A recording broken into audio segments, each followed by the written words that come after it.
I don't know if this has popped up into your news feeds, but it's definitely been across mine multiple times and obviously been sent to me as a link by all kinds of people over the last week.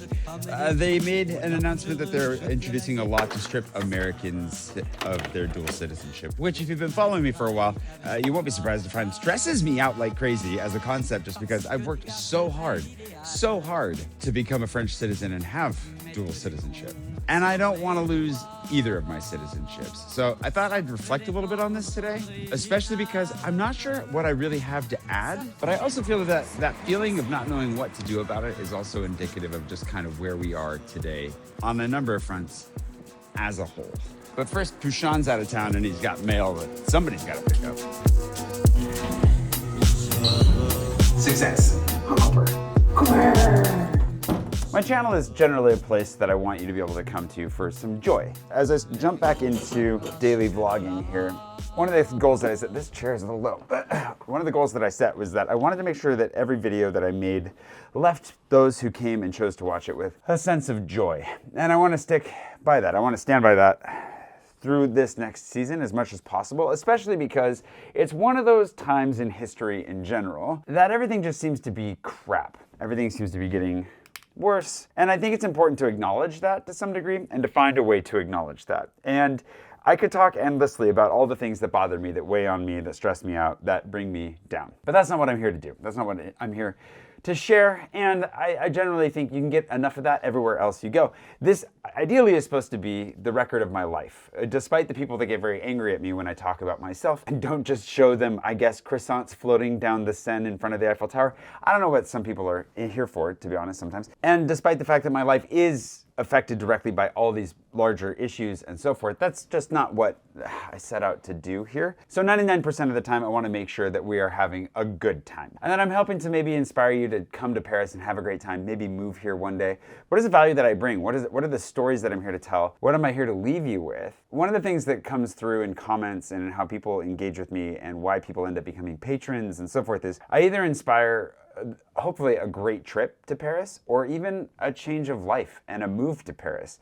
And as a result, the threat of having my citizenship removed by either government under which I find myself a citizen, or two, the government's not what I'm a citizen to, that has a real direct impact on whether or not maybe you'll even want to move to France, kind of a thing. And so I thought I'd kind of ruminate a little bit on how it affects my life and how it affects the future. Obviously, I don't have to make any decisions. Everybody that I've talked to about this recently has been like, it's not going to happen. Nothing's going to go through. But I think it's important to reflect on these things. If for no other reason, then it helps to remind us of the value of the thing that we could potentially lose. I've always had this fear that in getting my French citizenship, there would be, I don't know if it's an evil eye or there would just be people in the States in particular and in France that would look at me as some sort of pretender or some sort of traitor, some sort of person that's like, why would you want to leave your country? And the reality is, it's not so much that I ever thought about it as losing a country as gaining a country. What a privilege it is, and I'm so grateful to have it. The idea of taking it away, or the idea of looking at it as a zero-sum game, is a really short-sighted way of looking at having dual citizenship.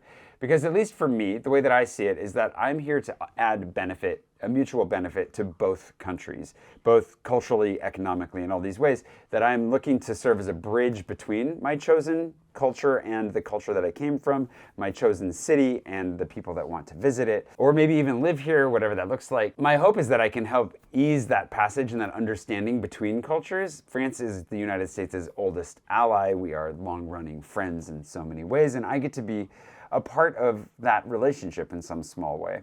I take that pretty seriously and generally would rather have that be an implicit part of what I create, not necessarily an explicit part of what I create. But that doesn't mean that I can always get away from it. And I don't know, this one's been weighing on me a little bit because it does raise those questions because my life is intertwined between both. There are also people who get mad at me for not assimilating completely into French culture and somehow losing my Americanness and only speaking French. But the thing is that I have an opportunity to both bring economic value to France, to bring dollars to France, to bring euros to France, and the US benefits because, for one, it's one of only 2 countries in the world that still taxes its citizens when they live abroad. That's the law that I want repealed before I want my citizenship, my dual citizenship repealed. But I also hopefully serve as a decent ambassador, as like an American that maybe you would want to come hang out in your country and maybe be a part of the international fabric of what it means to be French. I'm reading 2 fun histories on France, this one and an adventure history by Graham Robb. I'm reading these because I have some thicker, heavier histories to read. I have some histories in French to read. I just wanted to have some fun. I picked these 2 up. They've been really good, and they highlight just the depth of the international nature of France throughout its entire history. It's at a crossroads of Europe. It is so central to so many elements of Western history, and just it has taken so much from the rest of the world as well and been enriched so much. And I guess what I'm trying to say is I don't know how much I have to offer and how much I am an enriching force for France or for the United States. But my hope would be, and I said this in the podcast, in the interview that I did with Daniel Tostado recently,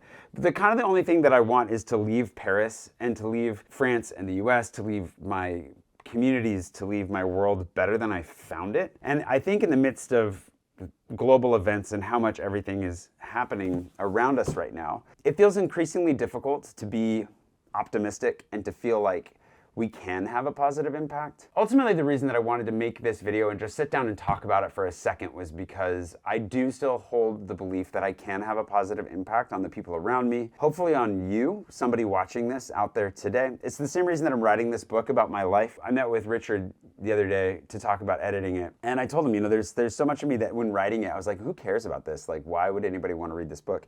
But 2 things. 1, it helps me just to write it. And for 2, I know through comments and so forth, there are some people out there that need to hear that story, that need to feel like they are not alone, that need to know that there are others that are going through these things and have gotten through them. And that alone can have a positive impact. I think I grew up with this savior complex that I had to be a part of some bigger mission, some bigger event, something that was going to change the world. Fortunately, or unfortunately, in struggling with that and in letting that go, I've come to realize that maybe all I really need to do is make sure that I do a little bit more good than I do bad before I find myself on my way out. And to stop focusing on all these big things that do matter to me, whether they are international, global, AI. I made a video about AI stealing my books recently. These are all things that are important and do have an impact, and we do need to raise awareness. We do need to be talking about them. But that maybe the good that I can do in this space and in sharing my life with you is to show how I just managed to make it through, if nothing else,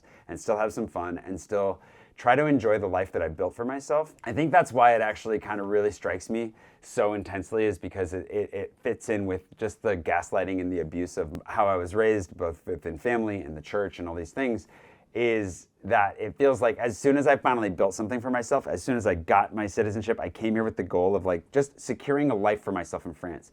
And citizenship means that I don't have to leave. It means I get to vote. It means that I have so many more rights. It's just a net positive for me in my life. That 1, I have to feel ashamed for having this net positive in my life, and I need to make apologies for it. And 2, that as soon as I get it, it would be taken away from me. That's exactly what I've expected from the beginning, that the other foot would drop. And so it kind of aligns with that feeling as much as anything. And you know what, like, I'll deal with it when the time comes, but it is also really good to remember that this is very important to me. My life here is very valuable. I'm very grateful for it, and I don't want to ever let it go. I hope I never have to make any hard decisions. I don't know exactly how I would make those decisions if that bridge had to be crossed, but I'm so grateful that I am in a position where I might have to make that decision, as ironic as that probably sounds. All of this has been weighing on me. I've been thinking about it a lot, and obviously I think everybody right now is feeling the weight of just the colossal shifts in every element of life and society and just civilization as a whole right now. And so I want to continue to focus on